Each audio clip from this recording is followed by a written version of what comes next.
दोस्तों आज फिर आपकी ये प्यारी दोस्त प्रतिमा आपके लिए लेकर आई है एक और छोटी सी कहानी जो कि बहुत ही मज़ेदार है।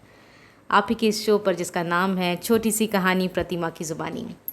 दोस्तों आज जो मैं कहानी आपके लिए लेकर आई हूँ उसका नाम है गुब्बारे पर चीता, जिसे लिखा है मुंशी प्रेमचंद ने। दोस्तों शायद ये कहानी आपने अपने अपने स्कूल में या पढ़ी होगी या शायद सुनी होगी, लेकिन हाँ बहुत ही मज़ेदार कहानी है, इसलिए आपके दोस्त आपके लिए ये कहानी लेकर आई है। तो आइए सुनते हैं इस कहानी को। मैं तो ज़रूर जाऊंगा, चाहे कोई छुट्टी दे या ना दे। बलदेव सब लड़कों को सर्कस देखने चलने की सलाह दे रहा है। बात यह थी कि स्कूल के पास एक मैदान में सर्कस पार्टी आई हुई थी। सारे शहर की दीवारों पर उसके विज्ञापन चिपका दिए थे। विज्ञापन में तरह तरह के जंगली जानवर अजीब अजीब काम करते दिखाई देते थे। लड़के तमाशा देखने के लिए ललचा रहे थे। पहले तमाशा रात को शुरू होने वाला था, मगर हेडमास्टर साहब ने लड़कों को वहां जाने से मना ही कर दी थी। इश्तिहार बड़ा आकर्षक था। आ गया है, जिस तमाशे की आप लोग भूख प्यास छोड़कर इंतज़ार कर रहे थे वही बम्बई सर्कस आ गया है। आइए और तमाशे का आनंद उठाइए। बड़े बड़े खेलों के सिवा एक खेल और भी दिखाया जाएगा जो न किसी ने देखा होगा और न ही सुना होगा। लड़कों का मन तो सर्कस में लगा हुआ था। सामने किताबें खोले जानवरों की चर्चा कर रहे थे, क्योंकि शेर और बकरी एक बर्तन में पानी पिएंगे और इतना बड़ा हाथी बैलगाड़ी पर कैसे बैठेगा। बैलगाड़ी के पहिए बहुत बड़े बड़े होंगे। तोता बंदूक छोड़ेगा और बन मामूश बाबू बनकर मेज पर बैठेगा। बलदेव सबसे पीछे बैठा हुआ था। अपनी हिसाब की कॉपी पर शेर की तस्वीर खींच रहा था और सोच रहा था कि कल शनिचर नहीं इतवार होता तो कैसा मजा आता। बलदेव ने बड़ी मुश्किल से कुछ पैसे जमा किए थे।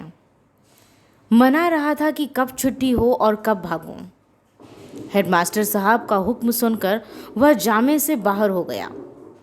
छुट्टी होते ही वह बाहर मैदान में निकल आया और लड़कों से बोला, मैं तो जाऊंगा, ज़रूर जाऊंगा, चाहे कोई छुट्टी दे या ना दे। मगर और लड़के इतने साहसी न थे। कोई उसके साथ जाने पर राज़ी न हुआ। बलदेव अब अकेला पड़ गया, मगर अब बड़ा ज़िद्दी था। दिल में जो बात बैठ जाती उसे पूरा करके ही छोड़ता था। शनिचर को और लड़के तो मास्टर के साथ गेंद खेलने चले गए। बलदेव चुपके से खिसक कर सर्कस की ओर चला। वहां पहुंचते ही उसने जानवरों को देखने के लिए एक आने का टिकट खरीदा और जानवरों को देखने लगा। इन जानवरों को देखकर बलदेव मन में बहुत झुंझलाया। वह शेर है, मालूम होता है महीनों से इसे मलेरिया बुखार आ रहा हो। वह भला क्या 20 हाथ ऊंचा उछलेगा। और यह सुंदरवन का बाग है, जैसे किसी ने उसका खून चूस लिया हो, मुर्दे की तरह पड़ा है। वाह रे भालू, यह भालू है या स्वर, और वह भी काना, जैसे मौत के चंगुल से निकल भागा हो। अलबत्ता चीता कुछ जानदार है और एक 3 टांग का कुत्ता भी।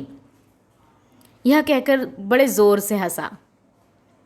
उसकी एक टांग किसने काट ली? दुम कटे कुत्ते तो देखे थे, पैर कटा कुत्ता आज ही देख रहा हूं। और यह दौड़ेगा कैसे? उसे अफसोस हुआ कि गेंद छोड़कर यहां नाहक आ गया। एक आने पैसे भी गए। इतने में एक बड़ा भारी गुब्बारा दिखाई दिया। उसके पास एक आदमी खड़ा चिल्ला रहा था, आओ चले आओ, 4 आने में आसमान की सैर करो। अभी वह उसी तरफ देख रहा था कि अचानक शोर सुनकर वह चौंक पड़ा। पीछे फिरकर देखा तो मारे डर के उसका दिल कांप उठा। वही चीता न जाने किस तरह पिंजरे से निकलकर उसी की तरफ दौड़ा चला आ रहा था। बलदेव जान लेकर भागा। इतने में एक और तमाशा हुआ। इधर से चीता गुब्बारे की तरफ दौड़ा। जो आदमी गुब्बारे की रस्सी पकड़े हुए था वह चीते को अपनी तरफ आता देखकर बेतहाशा भागा। बलदेव को और कुछ न सूझा तो वह झट से गुब्बारे पर चढ़ गया। चीता भी शायद उसे पकड़ने के लिए कूदकर गुब्बारे पर जा पहुंचा। गुब्बारे की रस्सी छोड़कर तो वह आदमी पहले से ही भाग गया था। वह गुब्बारा उड़ने के लिए बिल्कुल तैयार था। रस्सी छूटते ही वह ऊपर उठा। बलदेव और चीता दोनों ऊपर उठ गए। बात की बात में गुब्बारा ताड़ के बराबर जा पहुंचा। बलदेव ने एक बार नीचे देखा तो लोग चिल्ला चिल्ला कर उसे बचने के उपाय बतलाने लगे, मगर बलदेव के तो होश उड़ गए हुए थे। उसकी समझ में कोई बात न आई। ज्यों ज्यों गुब्बारा ऊपर उड़ता जाता था, चीते की जान निकली जाती थी।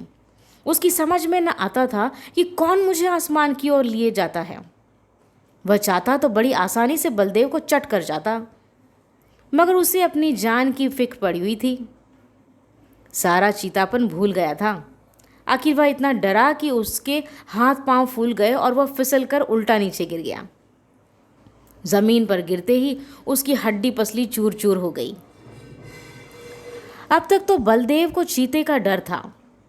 अब यह फिक्र हुई कि गुब्बारा मुझे कहाँ लिए जाता है। वह एक बार घंटाघर की मीनार पर चढ़ा था। ऊपर से उसे नीचे के आदमी खिलौने जैसे और घर घरौंदों के लगते थे, मगर इस वक्त वह उससे कई गुना ऊंचा था। एकाएक उसे एक बात याद आ गई। उसने किसी किताब में पढ़ा था कि गुब्बारे का मुंह खोल देने से गैस निकल जाती है और गुब्बारा नीचे उतर आता है, मगर उसे यह मालूम न था कि मुंह बहुत धीरे धीरे खोलना चाहिए। उसने एकदम उसका मुंह खोल दिया और गुब्बारा बड़े जोर से गिरने लगा। जब वह ज़मीन से थोड़ी ऊंचाई पर आ गया तो उसने नीचे की तरफ देखा। दरिया बह रहा था। फिर तो वह रस्सी छोड़कर दरिया में कूद पड़ा और तैरकर निकल आया। दोस्तों, देखा आपने, सर्कस देखने का शौक़ था बलदेव को और उसने शौक़ पूरा भी किया और साथ ही में काफ़ी सबक भी उसे मिला। अकेला सर्कस देखने के लिए चला गया, किसी को साथ में न लिए, और जानवरों पर उसको बहुत दया भी आ रही थी और हंसी भी आ रही थी। और अचानक से क्या हुआ, चीता उसकी ओर भागा, पिंजरे से निकल गया। जब अपनी मौत उसके सामने हो तो उसे क्या सूझेगा। सामने उसे बहुत बड़ा गुब्बारा दिखा और वो उसमें चल दिया। और बाद में आखिर में क्या होता है यह तो आप सब ने सुना ही है। दोस्तों, उम्मीद है आपको ये कहानी बहुत ही पसंद आई हो और बहुत ही मज़ा आया हो इसे सुनकर। तो इसी कहानी के साथ आपकी ये दोस्त प्रतिमा आपसे अलविदा देती है और वादा है कि एक बार फिर एक और नई कहानी के साथ आपके साथ होगी आपकी ये प्यारी दोस्त प्रतिमा, आप ही के शो पर जिसका नाम है छोटी सी कहानी प्रतिमा की ज़ुबानी। तब तक के लिए बाय बाय।